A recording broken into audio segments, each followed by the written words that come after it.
All right, I would like to welcome everybody to City Council meeting on February 3rd, 2020. And we have a pretty full house tonight, and we have a number of people in the audience, which is pretty amazing considering the weather out there. Just want to ask all city residents to be really careful out there. We already have a lot of 2-hour delays for tomorrow morning, and so just take it easy and be responsible. Let's go ahead and start our meeting with a roll call, please. Councilmember Dennehy, absent. Councilmember Gonzalez. Here. Councilmember Jaquez. Here. Councilmember Meisner. Here. Councilmember Reed. Here. Councilmember B. Smith. Here. Mayor Pro Tem Hamrick. Here. Mayor Smith. Here. And we'll go ahead and get started with our invocation by Joe Garkovich from Mercy City Ministries. Thank you for being here tonight.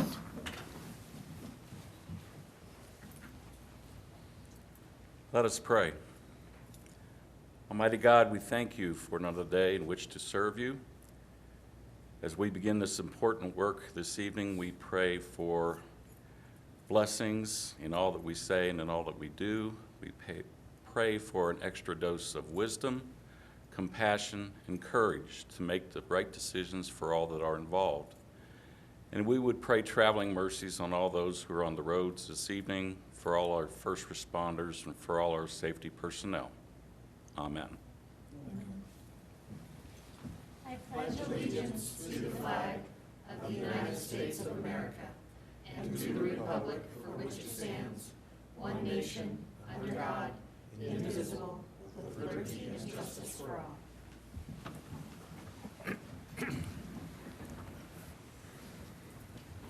I do have one person who signed up to address City Council. If there's anybody else who would like to address City Council, please go ahead and take a form and fill it out and bring it on up to our city clerk. But for right now, we'll go ahead and hear from Daryl Robinson.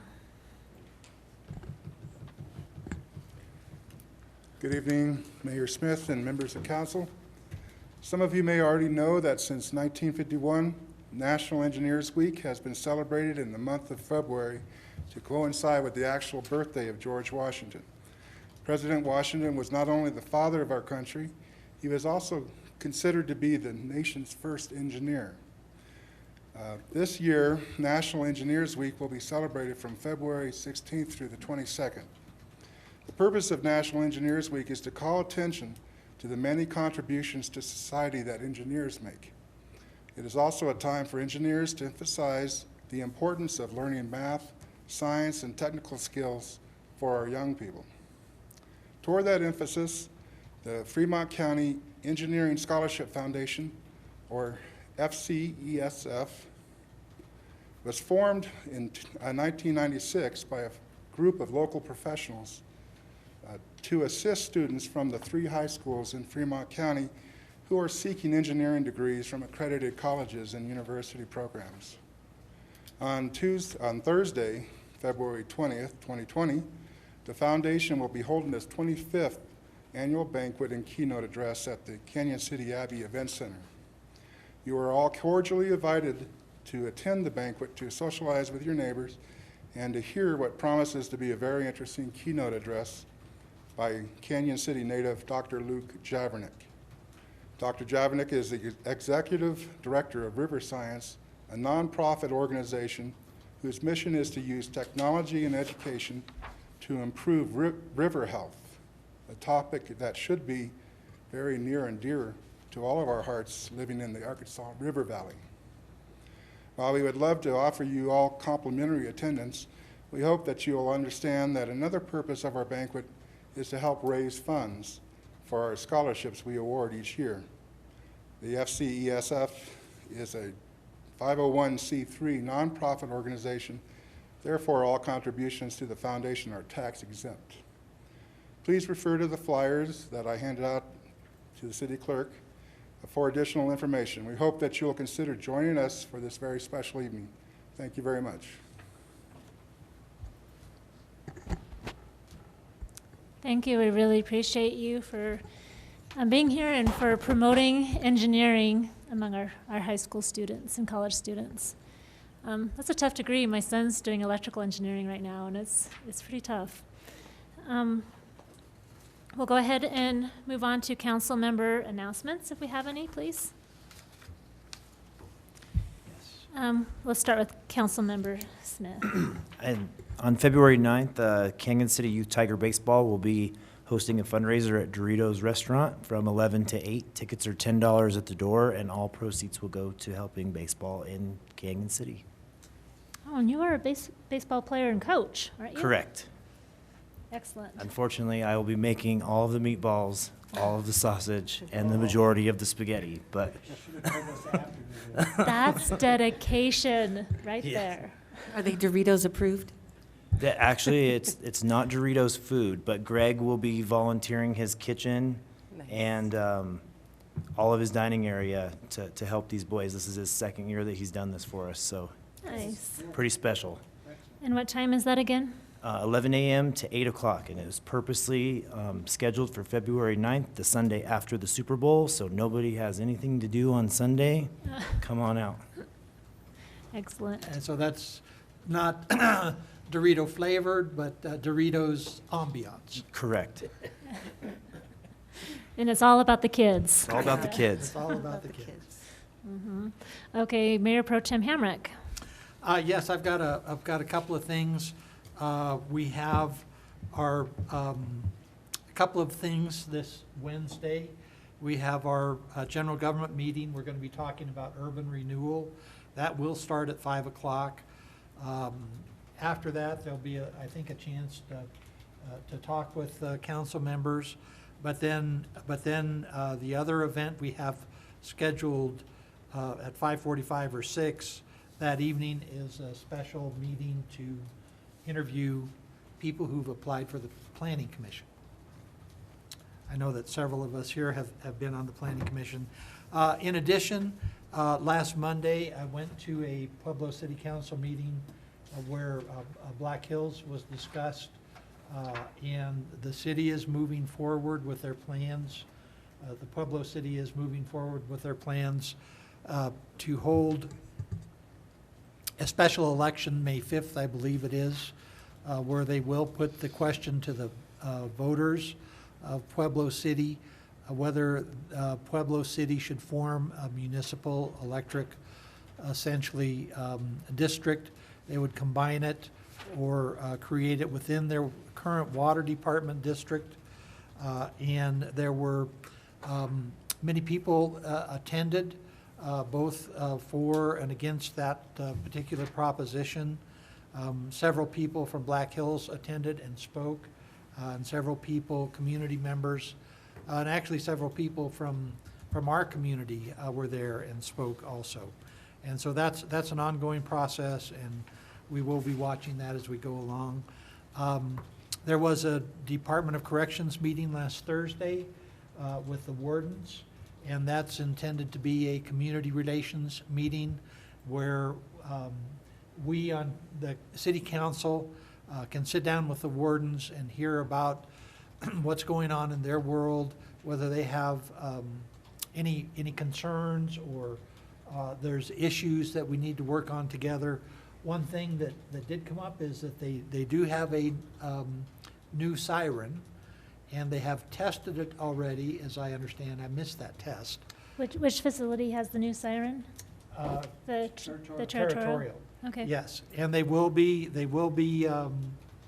testing it. They're trying to set up a regular testing schedule, which I believe is the last Friday of every month that they intend to test it.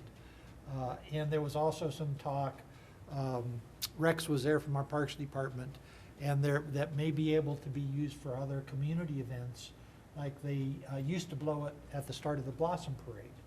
So something like that may be possible, and they may be doing that. And then May 9th coming up, not so much involving us directly, but it will be the city's annual now Department of Corrections thank you picnic, I guess is perhaps the best way to put it. Correctional Officer Appreciation Day. Correctional Officer Appreciation Day.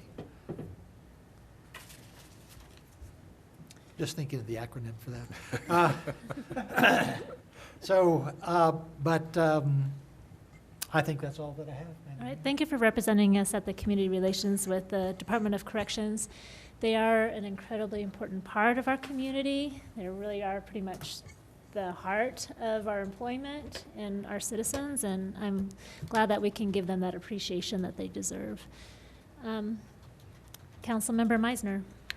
I would recommend that our city administrator respond to that group email, because you're going to have all the wardens there, and just suggest that it would be nice if we were able to get some employee council representation. It would be nice. Because those are the folks that are going to give you, I mean, those are the guys that are going to enforce, I hate saying enforce, but request that and authorize that participation. So I'd just respond to that group email. You know, say that we invite, it's not that we're necessarily looking, but we'd invite any representatives from the federals or the state facilities that want to participate in the planning process to get a hold of you. I can do that. Any other announcements or comments from council members? All right, then I will go ahead and invite our administrator to review the agenda and consent agenda, please. Thank you, Madam Mayor and members of council. Item 7A is the approval of minutes for the regular city council meeting on January 21st, the general government meeting on January 15th, the vision committee meeting on January 22nd, and the special city council meeting, which was the contractors meeting on January 15th, and the US 50 access control plan on January 22nd. 7B is to approve job descriptions for an economic development manager and Main Street program manager. 7C awards bid 1120 commercial turf mower to Aspen Leaf Outdoor Power Equipment of Colorado Springs, not to exceed $14,536.18. 7D awards bid 1220 tree stump and removal contract to Front Range Arborists of Colorado Springs in an amount not to exceed $55,000. 7E authorizes the mayor to sign a second amendment to the intergovernmental agreement establishing the Fremont County Regional GIS Authority.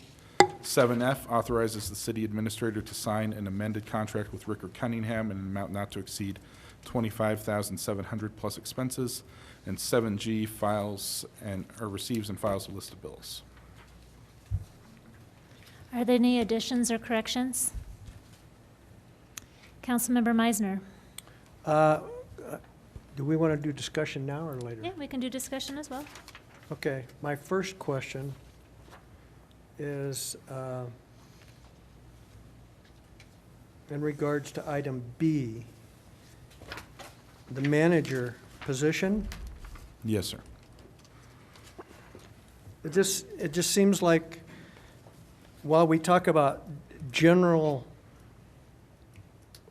in both of those positions, we talk about general Canyon City interests and development.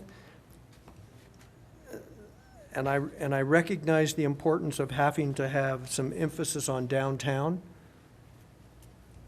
I don't see that with the manager that they would concentrate on anything but downtown. With the Main Street position? Right. Is that the case or not? Well, yeah, so with the Main Street program manager, I think there will be a focus with the downtown business corridor, because that is where a concentration of the retail and commercial businesses are. But certainly helping and assisting with retail recruitment, development, and retention, and that doesn't necessarily have to be downtown. That could be across the city. So the Main Street program manager, it wouldn't be exclusively downtown. It doesn't have to be exclusively. I think, the division of labor is more that the economic development managers can be focusing on primary jobs and, some of the big box retail recruitment, and that Main Street program managers can be more focused on the small business, retailers and things like that. So while we say Main Street program management, I would hate to just tie it just to our main streets. We have commercial corridors going down 9th Street and other pockets of the community. So while it's called the Main Street Program Manager, I think there's certainly other opportunities for them to assist. And We do have Councilman I have a Hamrick. comment on this subject, so that's all right.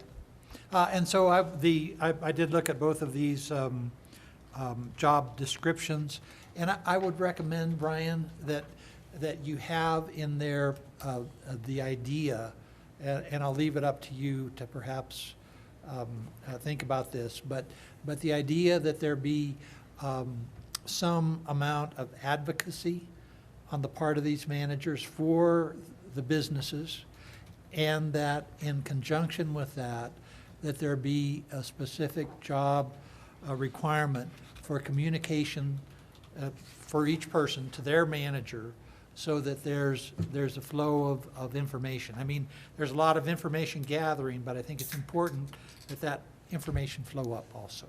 Absolutely, and with some of the new programs that we're putting in at City Hall, the Development Review Committee being one of those, there's certainly creating more opportunities for conversation across the organization and across levels of the city as well. Great, that's good. But in terms of job duties and Sure. descriptions, I think it would be wise to have that as something enumerated, so that you can hold people's feet to the fire, essentially on. So when you talk about advocacy, are you talking about part of like an ombudsman for the business owners too? So City staff? there's a lot of information that can come from Main Street and businesses in our city that is important for both of these positions to know about. But it's important for that not to stop with that manager, but to continue to flow up the chain. And so that's how I'm thinking of the advocacy part.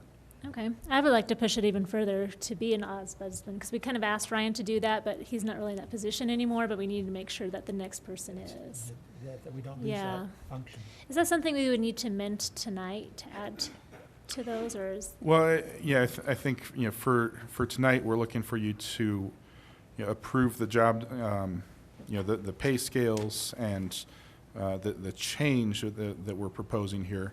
We can make administrative changes to add some of those features in there. Okay, thank you. Councilmember Meisner. Well, I concur with what John's saying. That individual needs to make for sure that those concerns off of Main Street are getting back to the top levels of management. But when I look through everything with the Main Street Program Manager, it looks like their area of emphasis is downtown.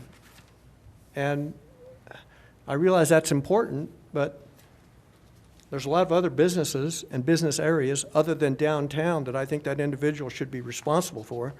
So I'm not in favor of that downtown terminology or verbiage where we talk about, item number 1 on the list of 4 general work elements says organization of downtown interests. Nowhere else does it mention in there that they're going to help consider the interests of other businesses or other business areas. So if I'm being hired for that, I'm going to concentrate on number 1. So we can amend that to, rather than say downtown, we could say small business interests.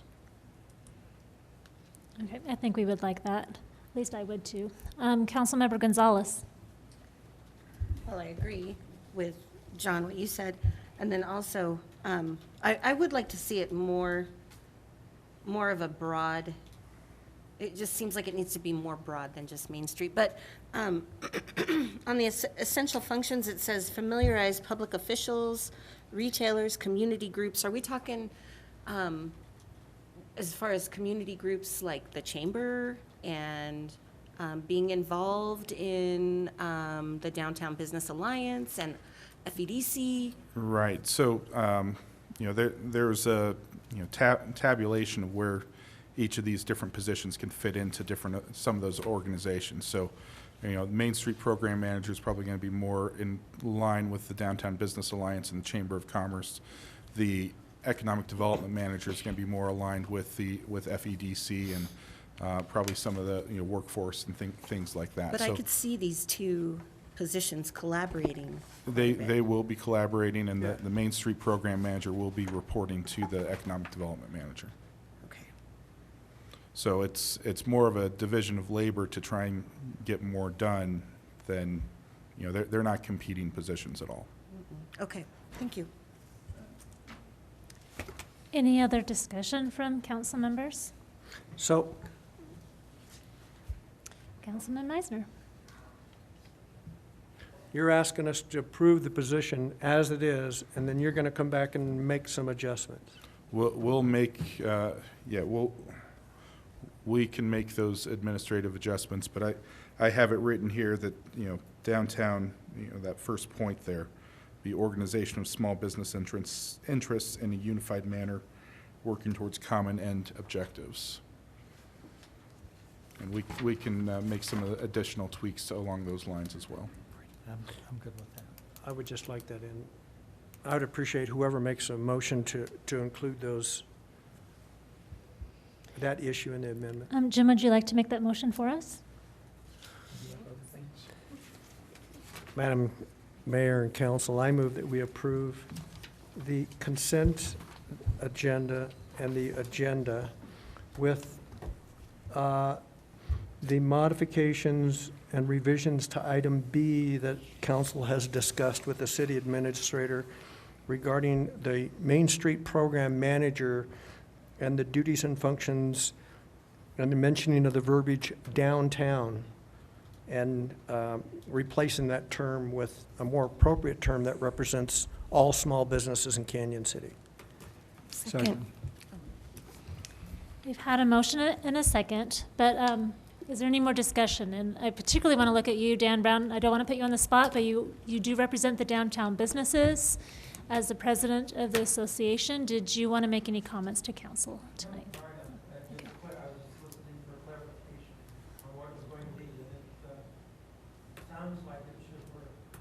So do we have a thumbs up from the DBA so far? He's not doing it though. Any other discussion from council? I would like to say for public record and for our staff as well, and Ryan, that I really love our agenda tonight. This is why I ran for mayor. I love seeing that we have the emphasis on economic development. Not only do we have you for the broad sense over City Hall and the entire city, but we also have an economic manager and also someone who's focusing on our businesses and recruitment. And I love that. And I'm excited to see this move forward. And I also love that we're taking things all the way from making it legal for kids to have lemonade stands without being taxed or having to give business licenses, hence the lemonade today.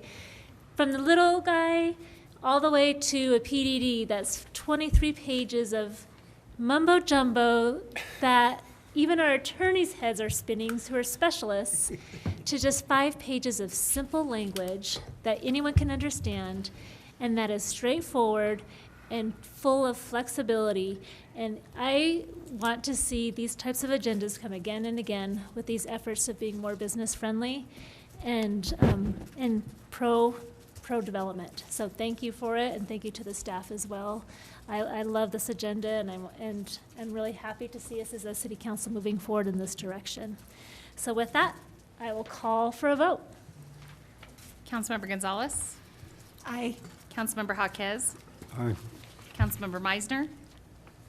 Aye. Councilmember Reed? Aye. Councilmember B. Smith? Aye. Mayor Pro Tem Hamrick? Aye. Excellent. And now we'll move forward to the administrator's report, please. Mayor and members of council, just want to give an employee kudos and congratulations to Tracy Swearingen, who's been promoted from sergeant to commander at the police department. We are currently working on backfilling his role as sergeant and continuing hiring over at the police department. We had 3 water leaks over the last couple weeks. Those have been repaired and were repaired in fairly quick order.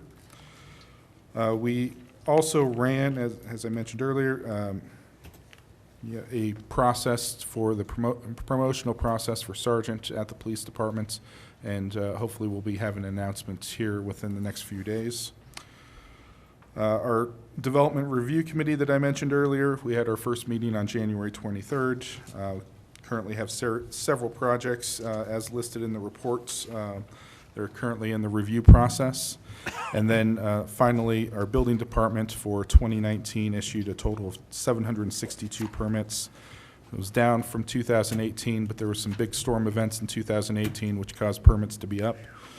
The valuation of development for 2019 was over $33 million, which was up 12% over 2018. And looking at what we have on the books for 2020, we're expecting that to be up again this year. Any comments or questions from council? Councilmember Meisner? Ryan, on that item number 5, Yep. I think what would be helpful is if you broke down those permits between commercial and residential. In addition to what's here? Yeah. Okay. I mean, just number-wise.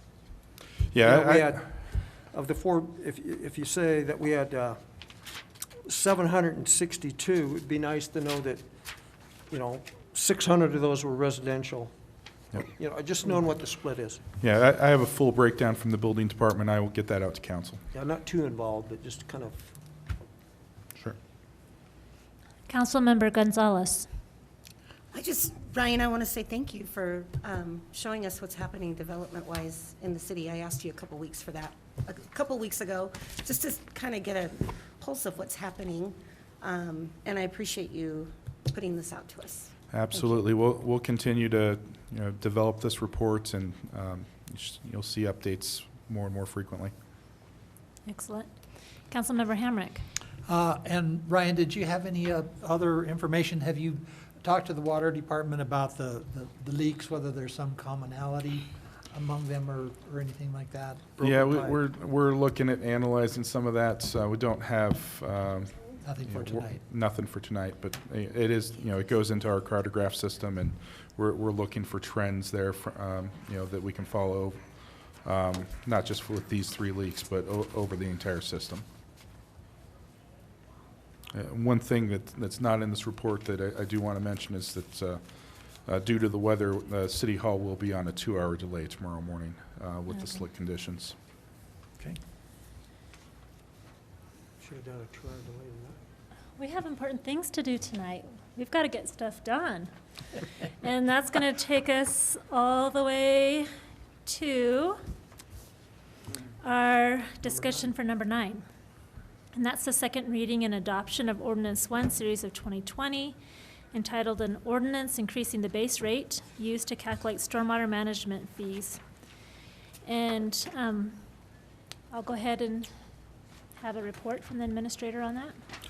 We don't have any additional reports other than what was reported to council. We did send out the background information for all of the discussions that we've had to get us to this point that council, the new council members might have needed to understand where we're at and how we've come to this point. But at this point, happy to take any questions, and we have the city engineer, Adam Lancaster, here to also answer any questions in regards to stormwater. We'll go ahead and start with Mayor Pro Tem Hamrick. Thank you, Madam Mayor. I wanted to say that I intend to vote in favor of this ordinance, but I believe that there's an issue yet that we need to address as a city. In stepping back and looking at what we're doing with stormwater rates in general, there's an issue there I think that we as council need to address. And that issue is that so far in raising our stormwater rates, we're treating, we have 2 classes essentially, residential and commercial. And the issue is that we have small businesses that are subject to these stormwater fees, and they're seeing the same percent increase, small businesses, as some of our larger businesses. And so I would like to ask that Mr. City Administrator, that you please look at this issue and see if there's some way where we can get some granularity between the businesses, the commercial fees, what I believe that we need to do is recognize that small businesses are really with the different taxes that are pretty much beyond their control, including the one way to look at it is the tax of raising the minimum wage, that they're getting their backs pushed to the wall. And so I think that we need to see if there's some way that we can differentiate stormwater commercial rates based perhaps on the number of parking spaces. That's just a suggestion. I'm asking you to look at that issue and think and see if there's some way that we can not have this, because stormwater rates are going to have to continue to go up. I mean, we're not done. Good grief, this is just an awful situation to be in. So we need to look at doing perhaps a little bit better job of protecting our small business. Okay.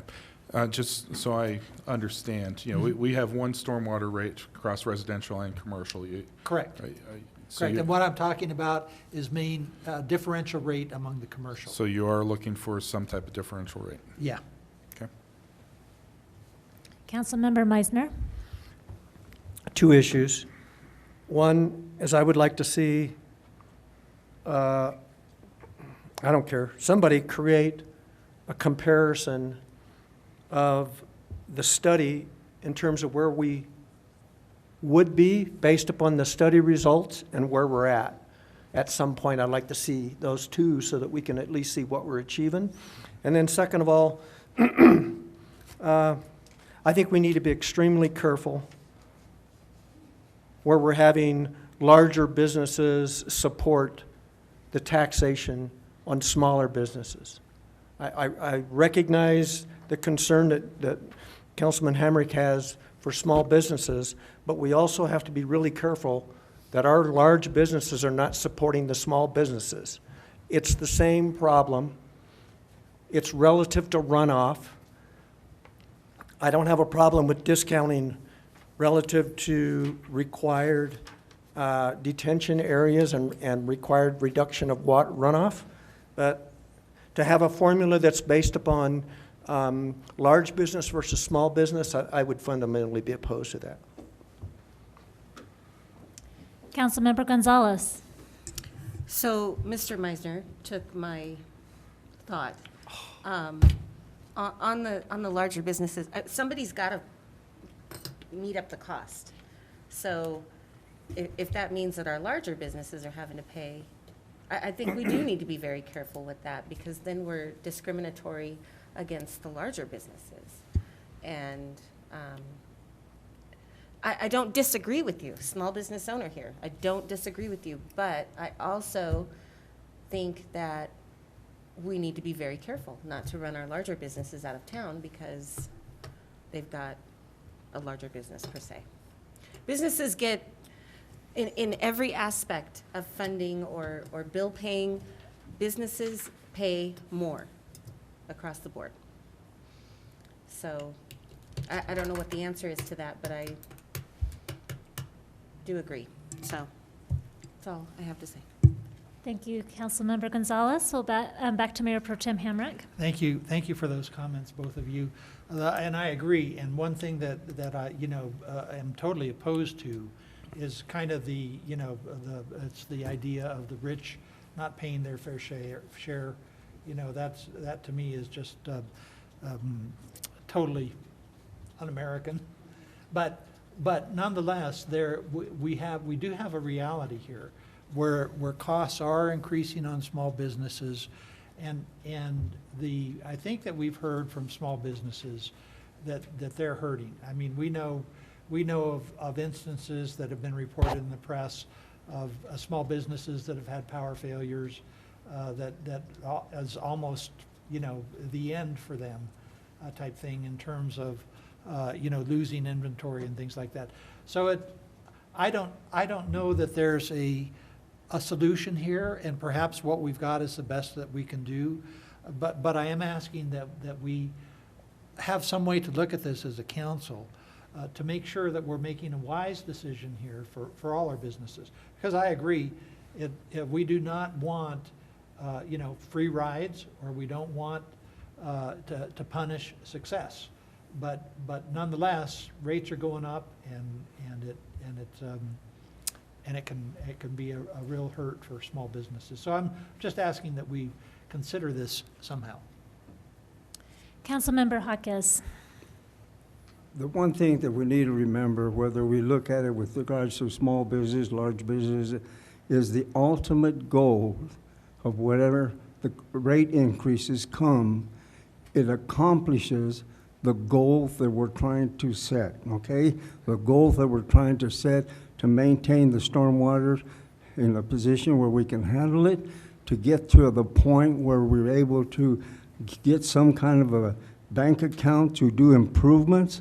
That's the ultimate goal. I mean, yeah, you can look at this and that, but ultimately the main decision is this.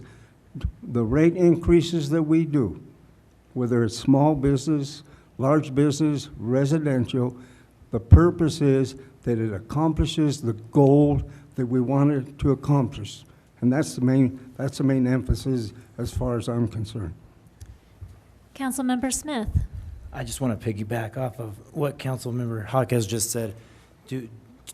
At some point, as much as I feel like we all hate to raise rates, do we want to raise the rates to accomplish something, or do we want to raise the rates because we have to pay fines for non-compliance or those types of situations? So it's unfortunate, but it's a utility that I feel we have to pass tonight, and that's where we have to stand.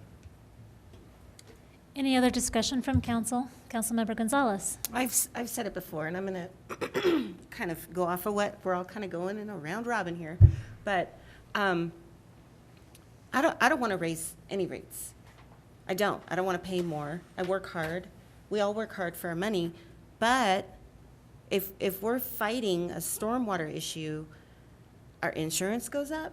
We're paying more in our deductibles. It's a losing battle. So either way, we're gonna pay. So why don't we do the right thing and pay for it to get fixed, so we're not having to deal with those issues? What I want to say is either we pay it or we gripe about it. So that's kind of where I'm at. Okay. Councilmember Hawkes. Mayor, members of council, I make a motion that we pass ordinance number 1, series 2020 on second reading. Second. There's been a motion and a second. Is there any further discussion? I would just like to, just for public record, make a comment that we have been up against decades of neglect of our stormwater utility. It has caused considerable flooding, considerable expense to our residents and to our commercial businesses. We have been up against near lawsuits from the ditch companies, and we have met with concerned citizens, especially on the commercial side, of the impact of their businesses. And we've had meetings after meetings. We've taken this very seriously and tried to use as much wisdom and prudence and consideration and compassion as we could, with recognition that something needs to be done. And this is, as I said before, a council that is going to get stuff done. And this particular raise that we're doing in stormwater utility that has been long overdue is going to accomplish something. It is with a specific purpose to get a vacuum truck that works and functions so we can have boots on the ground 5 days a week, every single week of the year, cleaning out the storm drains throughout the city that we have determined are completely clogged. They haven't been maintained for years and years. As long as we can know, they have not been maintained. And so this particular raise is for something specific to actually get some real results and to address a real problem. And you will see that truck, and you'll see those employees on the streets working and putting this investment to work to alleviate a lot of these problems that we've discussed tonight. So that's my little 2 cents. And it looks like Councilman Meisner has something he'd like to say as well. I have half a cent. I don't support increasing, but we got to do what you got to do. And I'm understanding there was at least agreement that between administration and engineering or whoever it is, somebody's going to provide us with a report quarterly that tells us the amount of hours that those two FETs are spending on stormwater and how many hours they're spending not on stormwater.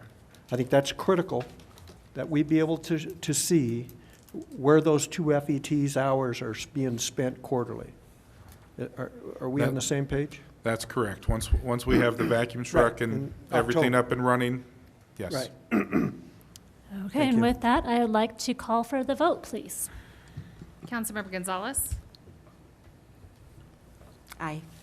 Councilmember Jaquez? Yes. Councilmember Meisner? Aye. Councilmember Reed? Aye. Councilmember B. Smith? Aye. Mayor Pro Tem Hamrick? Aye. I will be changing my Okay, number. the motion carries. Thank you, City Council. We're going to move on to item number 10 on the agenda. It's the introduction and first reading of Ordinance 2, Series of 2020. This is an ordinance of amending the Canyon City Municipal Code concerning minor operated businesses. Is this a report from our attorney or from Ryan?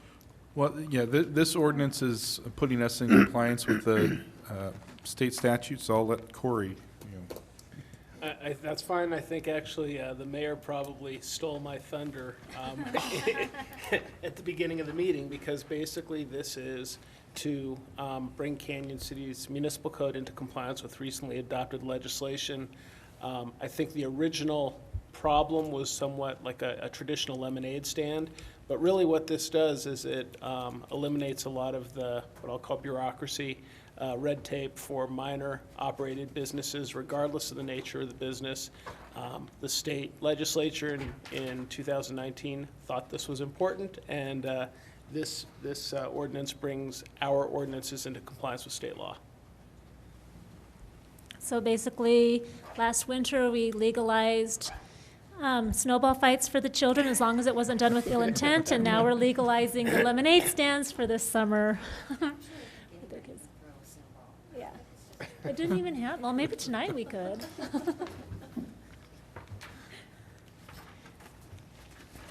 Comments from council. Looks like, let's go with Councilmember Gonzalez. So, I was hoping I'd be like a little bit further down the queue, because I had a question regarding. I'll go and you can look. Huh? I'll go and you can look. Okay, go, yes. Am I next? go. Absolutely. Thank you, Madam Mayor. My question is page 5, 1720, 127. Oh, yeah. I guess I got a better perception of right-of-way than maybe John Doe Public. Not that I'm more intelligent, but just because I've dealt with it a little more. But it talks about that they shall not be in the right-of-way. And I don't know that people realize how far that right-of-way actually exists on most public streets. That goes beyond the sidewalk. It mentions that you cannot block a sidewalk, but if it's a normal 60-foot right-of-way, you know, and Adam left, but I don't know, I just have a problem with We're that. going to get that picky, though, with the Well, children. yeah, but you're talking about, okay. I mean, some little kids haven't any clue. I mean, they're going to be, Yeah, but they're gonna have direction from an adult, typically, if they're gonna set up some kind of. you know where the right-of-way is on your personal property? Councilmember I don't think I Meisner, have I would suggest to you, this is a tool if none of the other locations within the ordinance apply, and it is creating an impediment. This is not going to be an enforcement mechanism. Rather, if there's a problem, then we can say, you know, you're in the right-of-way. I don't anticipate this would be used, frankly, unless it doesn't fit within any of the other categories and it's creating a problem. And so that's why it's there. I respect your opinion, but that's also why we're getting rid of Title 17. is it's 23 pages, and a lot of those pages were added potentially with, just in case we need them. Well, let's say it's a drainage way. And that's a portion of the right-of-way that may not be immediately evident, but it may likely be right-of-way. And that's a place that might actually be dangerous for someone to set up. So that's why it is admittedly a catch-all, but that's why it's there. What about a high school entrepreneur that's selling things out of the back of their car?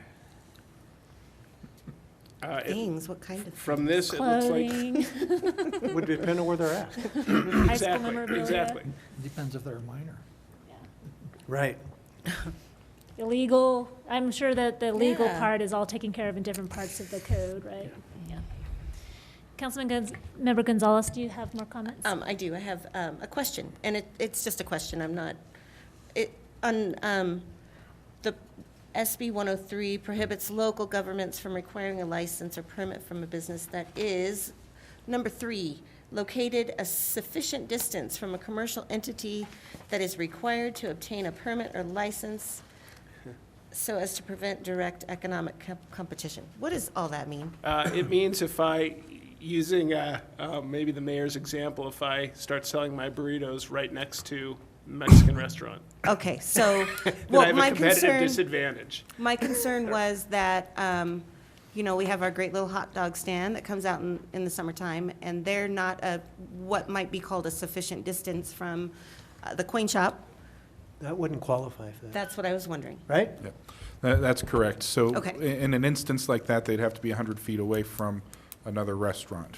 Okay, Per when they're se. Dairy competing Queen. restaurant, that's what I Right. wanted to. When they also couldn't be in the commercial zone.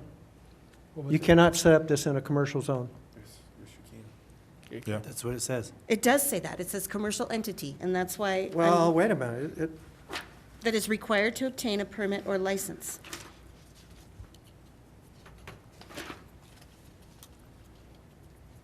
If you go to 172127, I think that item A generally says that you can do it in all residential districts. And item B says that you cannot do it in commercials. Unless it's permitted. Unless it's part of, how's it unless permitted? it's part of a local event. So if it's part of, And I think that gets to be questionable when you go back to local events. Because it talks about that you can't be so close, within so many feet of a local event. I'm not gonna argue that point, but how do you permit it in a commercial zone? again, here, it's only if it's part of a permitted public local event. Councilmember Reed. So this is more of a comment than a question, but I just want to say, I think that we should look at this as an economic development initiative because we are encouraging young entrepreneurs. And I just think that it's really good to be able to encourage these kiddos that want to get out there and make a little bit side money for whatever their event is. Maybe they're in baseball or whatnot, but I mean, I think it's great that we're getting this taken care of today, so. Awesome. Are we ready to call for a vote? So we're just stopping discussion? Well, we can still have a discussion. I'm just wondering if there's more comments or if we're ready to have a motion.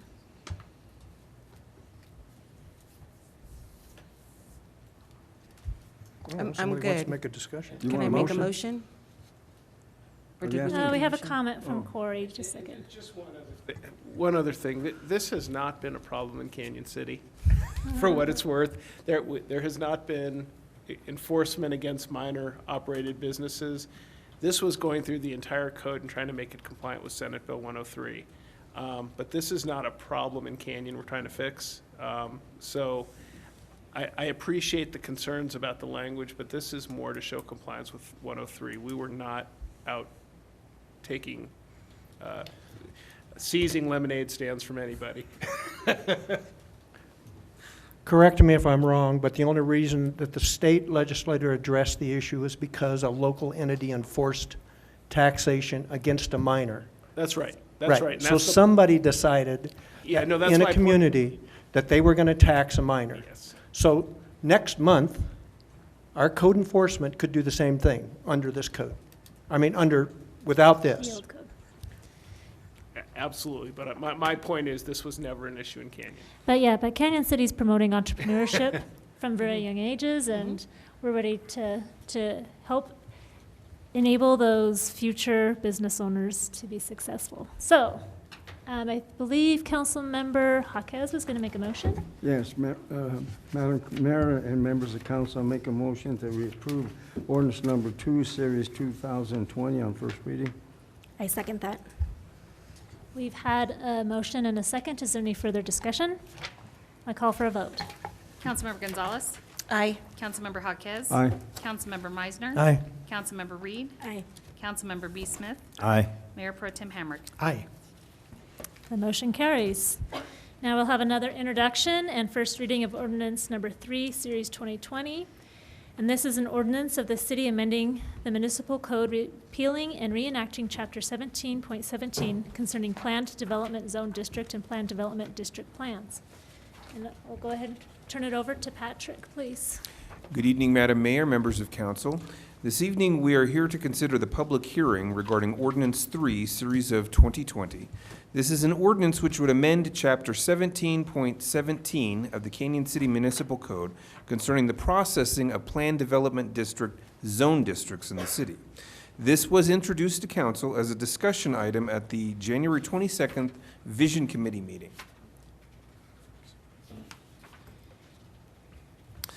Canyon City has established a hierarchy of land use applications, starting with annexation and zoning, and then proceeding into subdivision. I should back up. Annexation and zoning or rezoning, which establish the rules of use, height and bulk limitations, and the intensity of use. This is followed by the subdivision of land, which subdivides property into viable lots to support future development. Now, although there is no prohibition about doing these processes concurrently, most folks prefer to defer the subdivision of land to a point in the future after they've got the certainty of zoning in place, because subdivision typically comes with some engineering requirements, and those engineering components can be very expensive for the developer, so they want a certain amount of certainty before they start writing checks from that regard.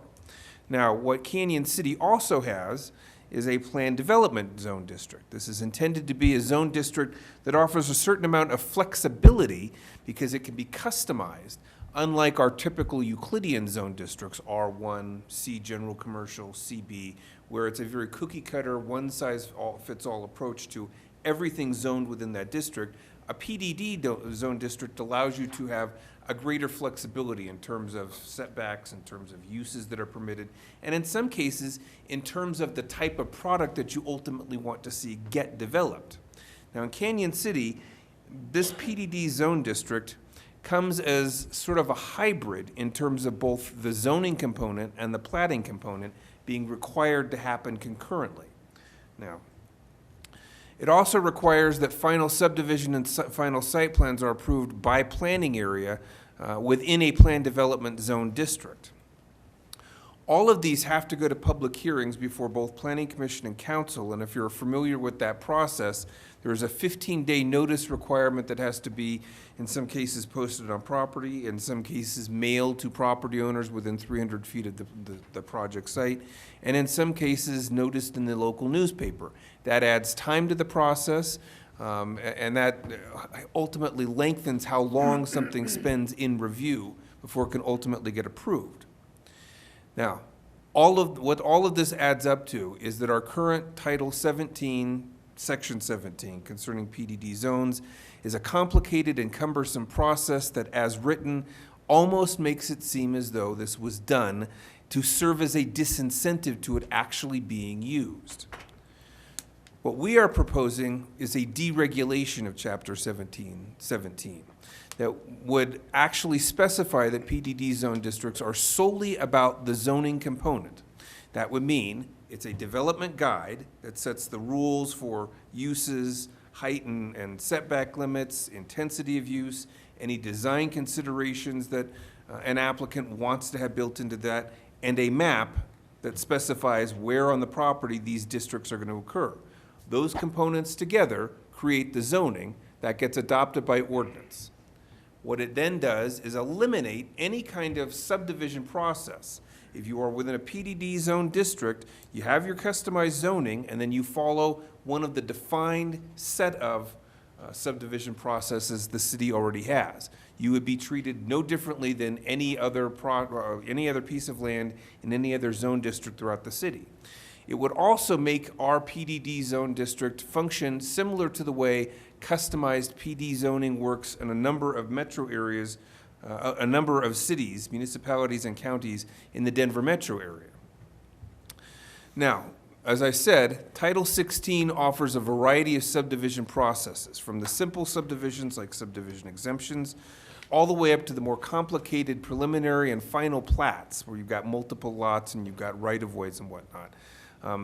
What this would say to the applicant is, these are the menu of options you've got for how to subdivide land. We're not treating you any different than we would treat anyone in an R1 or a C commercial district.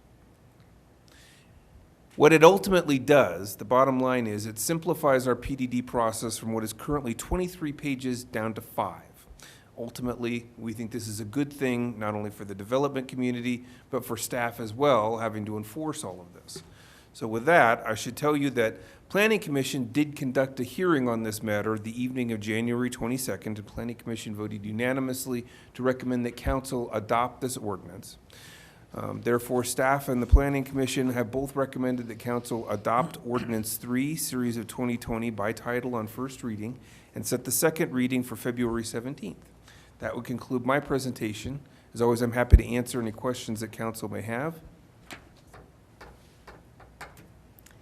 Is there any questions or comments from council members? This is the public hearing, correct, so you're going to have to open the public hearing. I don't believe this is a public hearing that is that right? It's not, it's not a public hearing. Nope, Okay, so we just need a, so we're just going to vote like we normally do. thank you. And we do have something from Councilmember Meisner. Vote like we normally do, I like that. I realize this officially should come to you, but I know that there's at least one representative or individual in the audience that has some real estate knowledge. I'm just looking for somebody, because we lost our previous, we didn't lose him, but our previous mayor could give us some guidance sometimes on these areas in terms of it makes sense, it doesn't make sense. So if there's anybody there that can say yay or nay that we're moving in the right direction, I would personally like to hear from them. And if we don't have those comments for tonight, we would welcome you to solicit those for the second reading on the third Monday. But we hope, and what we've heard is that this is a huge step forward.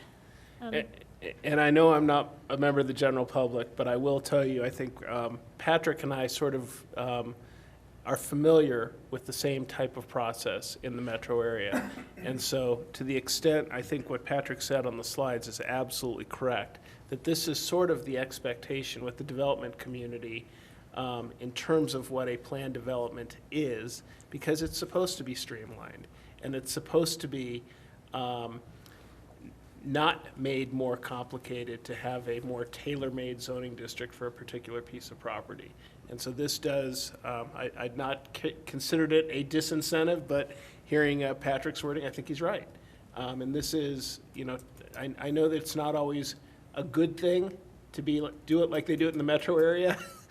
This is one of those times where I think it is a streamlined process that the development community will appreciate that's familiar with the metro area.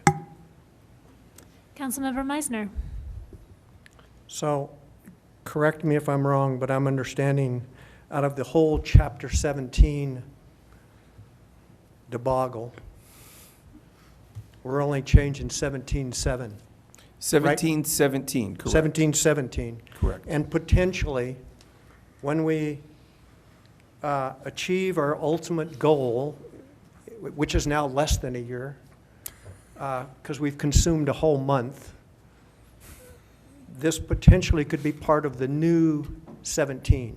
We intend for it to be part of the new 17. We see this as a tool that will be useful in the next iteration of our zoning and subdivision regulations. One reason we brought this forward sooner than, waiting for the entire rewrite of 16 and 17 is because we are aware of some projects that are happening that might want to use the PDD, Right. and having a more streamlined approach will certainly make their lives easier as they go through the process to determine whether or not they want to invest in the community. Right, I think that makes sense, and I applaud you for looking forward from that standpoint of knowing we got a bad apple, get rid of that part if we can. Councilmember Hawkes. Madam Mayor, members of council, I make a motion that we pass ordinance number 3, series 2, 2020. At this point, it gives time for the second reading. If there's anybody that within the business community, development community, to come in at that time and speak up against either for it or against it. But this is just getting us started to where we can move along. We spent a lot of time getting to this point, and I think we've gotten to the point where I think it is a workable and sustainable process. Second. We've had a motion and a second. Is there any discussion? Councilmember Meisner. Good job, Patrick. Thank you. Yes, good job. And for public record, we did talk about this at the general government meeting before where we had quite a bit of discussion, but I think it's important for the public, if anyone is watching on television or if the paper will report on it later, is that it seemed that the old Title 1717, it almost seemed as if it was intentionally obstinate to discourage the use of a PDD. And what we are doing now is creating enormous flexibility and simplification. And this is our gesture saying that our doors are open for business. Canyon City, we're here to do development. Our first gesture. It's our first of many to come. Yes, thank you. And I'll call for the vote, please. Councilmember Gonzalez. Aye. Councilmember Hawkes. Aye. Councilmember Meisner. Aye. Councilmember Reed. Aye. Councilmember B. Smith. Aye. Mayor Pro Tem Hamrick. Aye. All right, everyone drive home safely, please, and stay warm. And this meeting is adjourned.